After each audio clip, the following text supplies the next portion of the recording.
Dua orang polisi korup mencoba merampok uang dari gangster, tapi karena persiapan yang tidak matang, rekannya harus tewas. Lebih sialnya lagi, ada polisi yang juga ikut tewas di kasus ini. Mereka pun jadi buronan kedua belah pihak, yaitu para gangster dan juga kepolisian. Apa yang akan mereka lakukan agar bisa lolos dari semua ini? Pastikan kalian tonton sampai akhir, karena akan ada plot twist tidak terduga terjadi. Dan inilah 13 Money.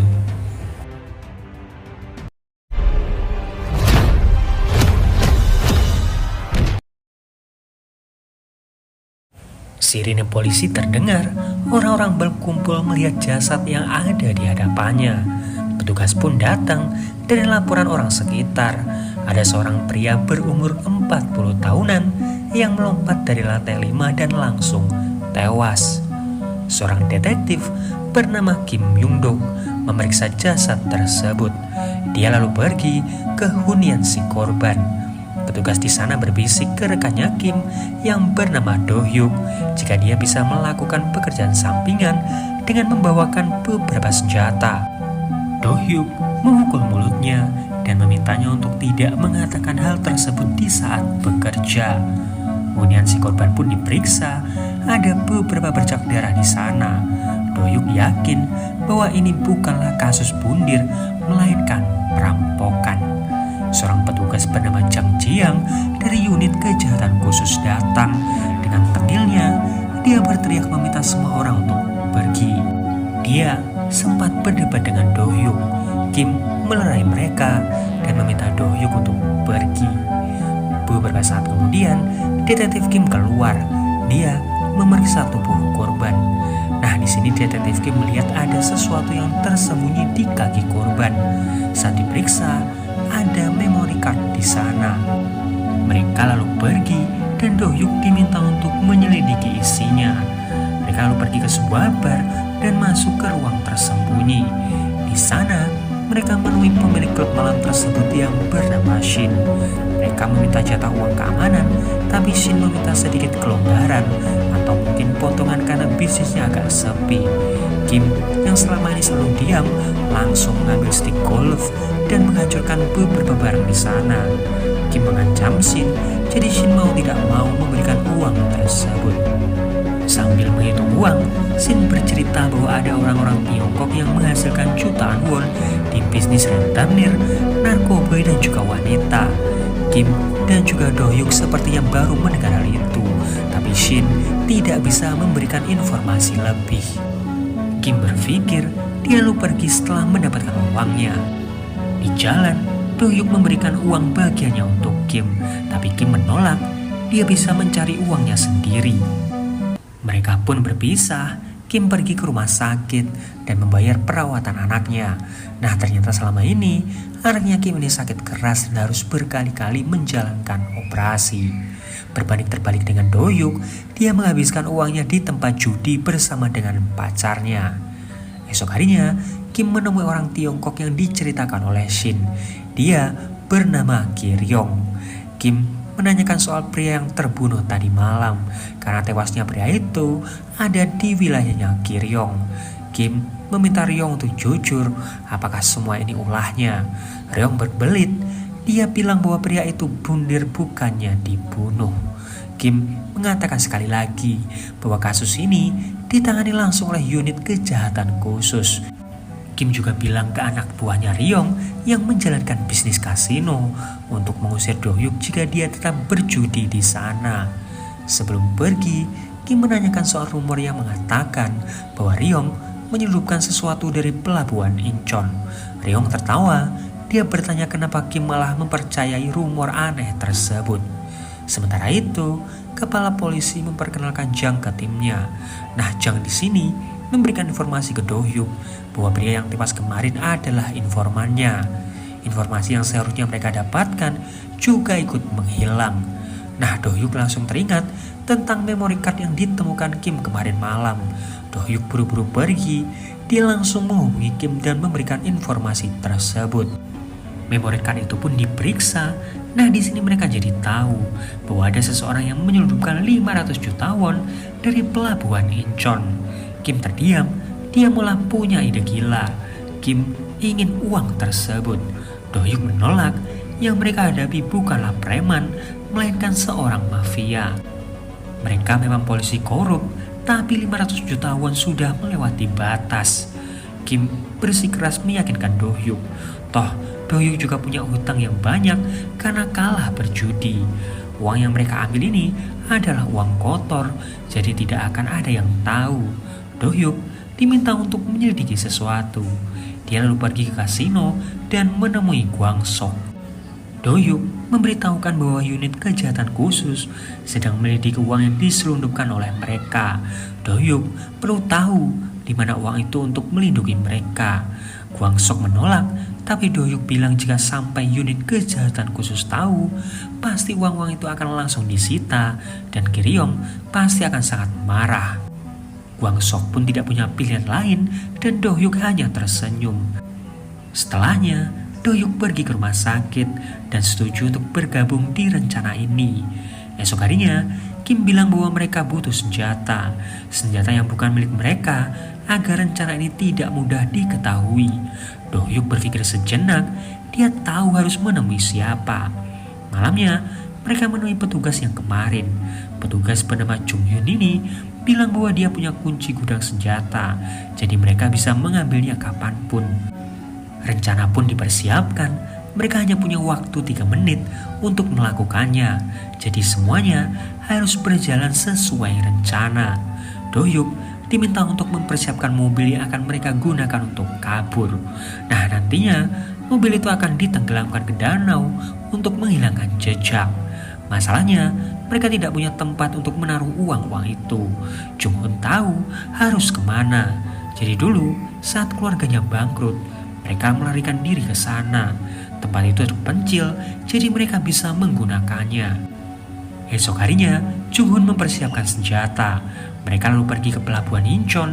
Ada 4 orang yang membawa beberapa kotak besar. Mereka pun bersiap. Kim memberikan arahan untuk tidak saling memanggil nama. Cukup ancam mereka dengan senjata dan membawa pergi uangnya.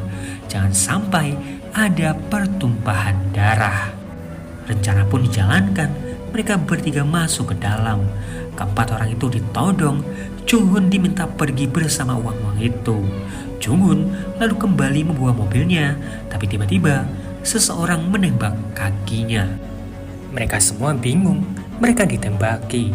Semua orang berlindung. Jung-hun berteriak kesakitan. Orang-orang yang mereka todong tadi menyiapkan pisau dan mencoba mendekati mereka bertiga. Do-hyuk bergerak cepat dan langsung menembaki mereka satu persatu. Satu orang mencoba kabur. Anehnya orang yang menembak Jung-hun tadi malah menembak pria yang kabur itu. Jung-hun yang ketakutan juga mencoba kabur, tapi seseorang dari balik pintu menembakinya.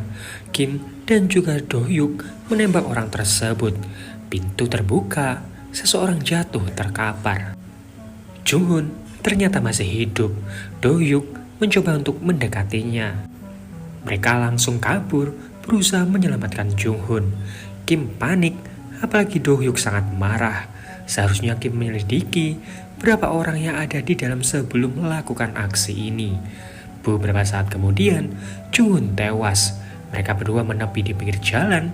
Kim tetap akan melanjutkan rencananya. Mereka sudah kepalang tanggung.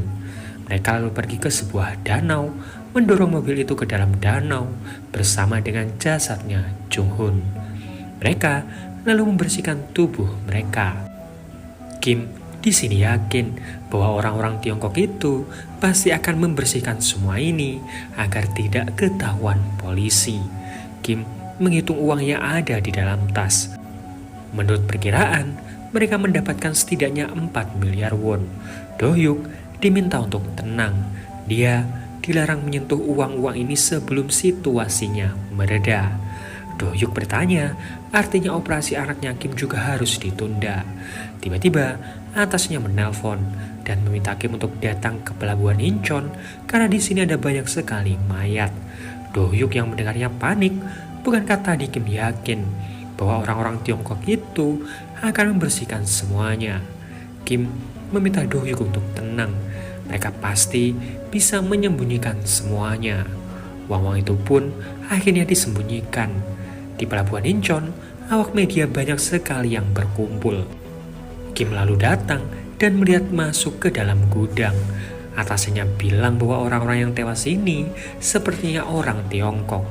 Terjadi baku tembak, tapi ada lagi yang harus Kim tahu, bahwa detektif Kang dari unit satuan khusus juga ditemukan tewas di sana.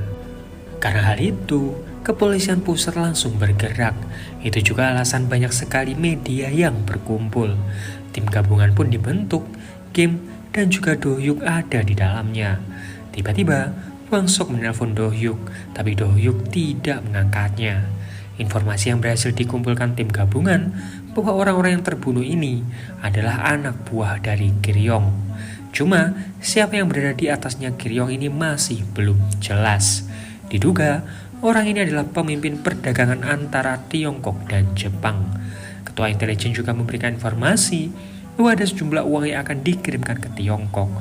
Beberapa hari yang lalu, informannya tewas dan informasi itu menghilang. Detektif Kang yang menyelidiki kasus ini juga ditemukan tewas. Si ketua yang bernama Oh ini pasti akan membahaskan kematian rekan-rekannya. Selesai rapat, Do Hyuk dihubungi kembali oleh Kwang Sok yang memintanya untuk bertemu. Kim mewanti-wanti agar Do Hyuk berhati-hati dan jangan mengatakan apapun. Oh lalu memanggil Kim. Dia menanyakan kenapa bisa terjadi pembunuhan seperti ini. Apakah mungkin ada kesepakatan yang gagal? Kim menjawab tidak tahu. Dia akan mencari informasi di daerah pecinan. Sementara itu, Kwang Sok menanyakan kenapa waktu itu Do Hyuk menanyakan tanggal pengirimannya. Do Hyuk beralasan agar dia bisa melindungi Kwang Sok. Kwang Sok bertanya lagi, apakah Do Hyuk mengatakan hal ini ke orang lain. Kwang Sok meminta nama informan yang memberitahukan hal ini ke Do Hyuk. Do Hyuk pun menjawab Shin. Hal itu disampaikannya ke Kim. Kim setuju dengan jawaban itu.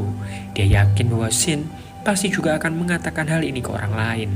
Sementara itu, ada seorang petugas yang melapor bahwa 2 senapan dari kantornya ini menghilang dan ada kemungkinan itu senapan yang sama yang digunakan di pelabuhan Incheon. Dan satu hal lagi, rekannya yang bernama Jung Hoon sampai saat ini masih menghilang. Di bandara, Kiryong menemui seseorang yang terlihat sangat dia hormati. Orang itu menampar Kiryong.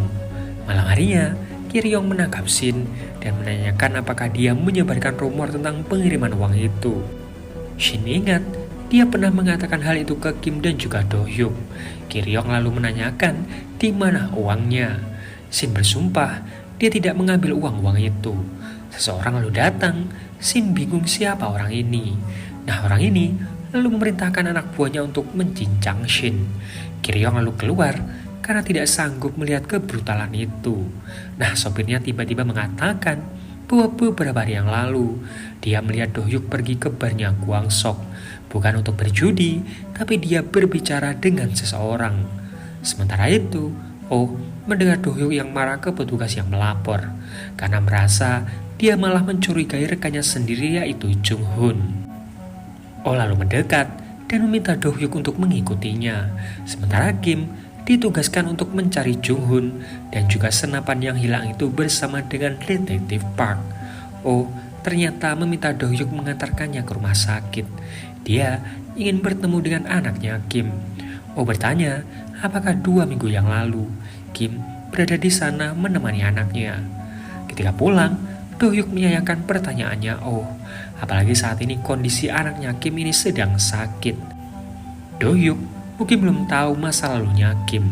Oh lalu cerita bahwa dulu Olah yang merekrut Kim untuk masuk ke timnya karena dia tahu Kim ini polisi yang sangat hebat. Tapi 6 tahun yang lalu Kim menghilangkan bukti dari kasus penipuan terbesar yang diselidiki timnya Oh ini. Ternyata Kim menerima uang untuk melakukannya. Uang itu digunakan Kim untuk pengobatan istrinya. Oh pun mengeluarkan Kim dari unit kejahatan khusus. Hidup Kim sangat sulit, jadi Oh paham betul apa yang dia lakukan. Setelah istrinya meninggal, kini anaknya sedang sakit.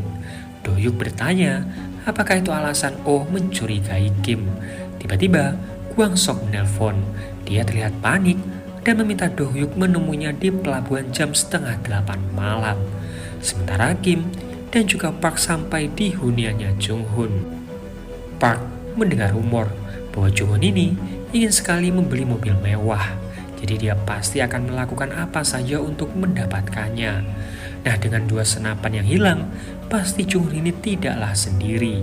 Setidaknya ada 2 orang pelakunya. Park malah yakin bahwa Jung-hun pasti bekerja sama dengan polisi. Tiba-tiba, pacarnya Do-hyuk mendekatinya. Dia mengatakan bahwa Do-hyuk mungkin berselingkuh karena dia sudah tidak pulang selama 2 hari. Kim meminta Park untuk pergi terlebih dahulu. Dia akan menenangkan pacarnya Do-hyuk. Nah, di saat ini ada panggilan masuk dari Do-hyuk. Do-hyuk menelpon karena dia dihubungi oleh Kwang-sok. Apalagi tadi Oh sempat mencurigai Kim. Do-hyuk bingung harus berbuat apa. Kim langsung buru-buru pergi ke rumah sakit, tapi dia tidak menemukan anaknya. Sementara itu, Do-hyuk sudah sampai di pelabuhan Incheon. Do-hyuk diminta masuk. Di sana ternyata Kwang-sok sedang dipukuli. Bos dari Kiryong menanyakan di mana uangnya. Kwang-sok bilang mungkin Do-hyuk tahu karena dia sempat menanyakan tentang tanggal pengirimannya. Do-hyuk berteriak bahwa dia ingin melindungi mereka karena unit kejahatan khusus tahu tentang pengiriman itu. Bahkan di sana juga ada polisi yang tewas. Kwang-sok bilang bahwa Do-hyuk hanya berbohong. Tangan Do-hyuk pun diikat dan akan dipotong, tapi Kiryong tiba-tiba menghentikannya. Bosnya ingin Do-hyuk membuktikan perkataannya. Do-hyuk dipaksa melihat saat tubuhnya Kwang-sok ini dicabik-cabik. Jika Do-hyuk berbohong, maka mereka akan melakukan hal yang sama ke Do-hyuk. Di rumah sakit, Kim menemukan anaknya yang pingsan di kamar mandi. Dokter menjelaskan bahwa anaknya Kim harus secepatnya dioperasi. Anaknya tersadar. Si anak menangis karena kemarin dia berbohong dan mengatakan ke atasannya Kim bahwa Kim ada bersamanya di rumah sakit. Sementara Do-hyuk menemui pacarnya. Do-hyuk pun menceritakan semuanya, di mana dia mendapatkan bagian 2 miliar won dan berniat kabur ke Filipina. Malam harinya, Kim mengambil sebagian uangnya dan hal itu diketahui oleh Do-hyuk. Do-hyuk memukulnya. Mereka sempat berkelahi, hingga pada akhirnya Kim cerita bahwa anaknya tadi pingsan dan dokter bilang dia harus segera dioperasi. Do-hyuk pun jujur bahwa dia akan mengambil bagiannya dan kabur ke Filipina karena tadi dia melihat Kwang-sok yang dibunuh. Do-hyuk meminta Kim untuk ikut, tapi Kim tidak bisa, anaknya harus segera dioperasi. Do-hyuk bilang jika dia menghilang, maka dia pasti yang akan dicurigai. Jika Do-hyuk tertangkap, dia tidak ingin tertangkap sendiri. Do-hyuk pun mengambil bagiannya, tapi dia hanya membawa 1 tas. Kim semalaman menemani anaknya di rumah sakit. Atasnya tiba-tiba menelpon dan bilang bahwa Do-hyuk dicurigai sebagai tersangka karena dia memesan tiket ke Filipina. Kim diminta untuk menemukannya sebelum unit kejahatan khusus. Do-hyuk yang berada di apartemen pacar yang bingung karena di luar ada banyak sekali polisi. Ternyata pacarnya lah yang melaporkan semua ini. Do-hyuk berusaha kabur, tapi polisi di luar sudah meminta anak buahnya untuk menjaga seluruh pintu keluar. Do-hyuk naik ke atas dan mencoba untuk bersembunyi. Kim masuk ke apartemen itu.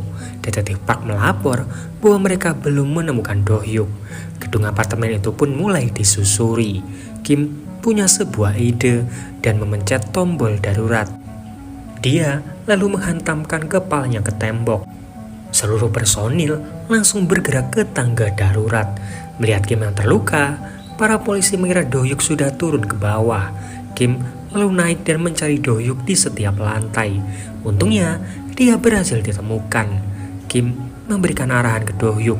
Do-hyuk diminta pergi dengan mobilnya, cari rute teraman, dan ketika sudah sampai, Do-hyuk harus menelponnya. Do-hyuk pun melompat dari gedung itu dan pergi ke parkiran belakang. Dia kabur menggunakan mobilnya Kim. Kim melapor bahwa Do Hyuk mungkin kabur dengan mobilnya. Oh lalu datang. Ketua polisi lalu melapor ke Oh bahwa Do Hyuk kabur setelah menyerang Kim dan merebut kunci mobilnya. Pacarnya Do Hyuk lalu dimintai keterangan. Cuma Do Hyuk tidak menyebutkan apapun dan kemana tujuannya. Dia hanya mengajaknya untuk pergi kabur ke Filipina. Oh lalu memerintahkan pacarnya Do Hyuk untuk dipulangkan. Dia hanya seorang informan, tidak bijak untuk menyalahkannya atas kesalahan mereka. Kim mendapatkan telepon dari Kiryong. Dia langsung keluar. Oh sempat memperhatikannya. Kiryong tahu dari informannya bahwa ternyata yang mengambil uangnya adalah Do Hyuk. Kiryong juga sadar bahwa Do Hyuk pasti tidaklah bekerja sendiri. Jadi jika Kim tidak mengembalikan uangnya, maka dia akan dibunuh. Kim marah, dia tidak takut meskipun Kiryong punya orang-orang suruhan dari Tiongkok. Oh, ternyata mendengar hal itu. Dia lalu mengatakan sesuatu yang membuat Kim kaget. Do Hyuk yang kebingungan menelpon Kim. Kim meminta Do Hyuk untuk pergi ke pondok di jam 8 malam. Dia akan mencari cara untuk menyelundupkan Do Hyuk. Telepon lalu ditutup. Nah ternyata tadi Oh menunjukkan rekaman suaranya Do Hyuk. Alat perekam itu dia tinggalkan di mobilnya Do Hyuk. Di situ terdengar suaranya Do Hyuk yang mengaku melakukannya serta keterlibatan Kim. Disinilah plot twist sebenarnya terjadi. Bukti itu memang bisa membuat Kim juga ikut ditangkap. Tapi Oh tidak melakukannya karena dia mau uang tersebut. Dulu dia sempat mendengar rumor yang dikatakan informannya. Nah kenapa Jang bisa ada di lokasi? Karena Oh yang mengirimkannya. Tapi rencananya Oh tidak seceroboh Kim. Oh akan menyita uang itu, tapi dia akan memberikan 200-300 juta sebagai bukti. Sisanya akan dia kantongi sendiri. Dengan begitu semua akan aman. Oh bertanya sekali lagi, di mana uangnya? Oh berjanji akan memberikan bagiannya untuk Kim dan juga akan menyelamatkan karirnya. Nantinya Do Hyuk yang akan dibunuh untuk dijadikan kambing hitam. Kim pernah membunuh detektif Jang, jadi apa susahnya membunuh satu polisi lagi? Kim sangat kesal, tapi dia juga ingat kondisi anaknya. Kim lalu melapor ke Oh bahwa dia akan menemui Do Hyuk di pondok di jam 9 malam. Kim juga pergi ke rumah sakit untuk mengisi persetujuan operasinya. Saat di toilet, anak buahnya Kiryong datang. Kim langsung mengajar mereka berdua sampai pingsan. Kiryong yang melihatnya meminta Kim untuk keluar. Di luar, Kim langsung disergap anak buahnya Kiryong. Kiryong berkali-kali menusuk kaki Kim. Kim lalu dibawa ke suatu tempat oleh Kiryong. Kim dibawa ke pondok tempat dia akan bertemu dengan Do Hyuk. Do Hyuk terlihat bersembunyi melihat mereka dari kejauhan. Mereka masuk ke dalam tapi tidak menemukan uangnya. Si bos marah dan menembak Kim. Kim masih setengah sadar. Saat Kim akan ditembak kembali, Do Hyuk masuk dan menembaki mereka semua. Kiryong menusuk Do Hyuk. Dia juga menembak kakinya. Kiryong mendengar suara. Dia lalu sadar bahwa Kim menghilang. Kiryong berbalik dan langsung dibunuh oleh Kim. Oh yang baru datang mendengar suara tembakan. Dia langsung masuk. Oh melihat Kim yang terkapar bersama dengan Do Hyuk di sebelahnya. Do Hyuk sudah tahu semuanya. Jika Oh ingin uang itu, maka Oh harus membersihkan namanya Do Hyuk. Oh tentu marah, tapi dia tidak punya pilihan lain. Oh lalu melapor ke kapten polisi bahwa selama ini Do Hyuk hanya dijebak. Pelaku sebenarnya adalah Kim. Ketua polisi masih bingung, tapi Oh bilang akan menjelaskannya nanti. Setelah telepon ditutup, Kim bangkit dan langsung menembak Oh. Do Hyuk langsung merebut alat perekamnya. Di saat sekaratnya, Kim bilang bahwa kini Do Hyuk bisa tenang. Kim yang akan dijadikan tersangka. Kim sangat ingin bertemu dengan anaknya. Kim lalu menghembuskan nafas terakhirnya. Waktu berlalu, Do Hyuk mengundurkan diri dari kepolisian. Anaknya Kim terlihat sudah sembuh. Kini Do Hyuk yang merawatnya. Dan mereka akan pergi ke Australia untuk memulai hidup baru. Dan film pun berakhir. Nah, itu tadi alur cerita film Dirty Money. Seperti biasa, like kalau kalian suka, dislike kalau enggak, subscribe kalau belum. Sampai jumpa di video yang lain. Dejum.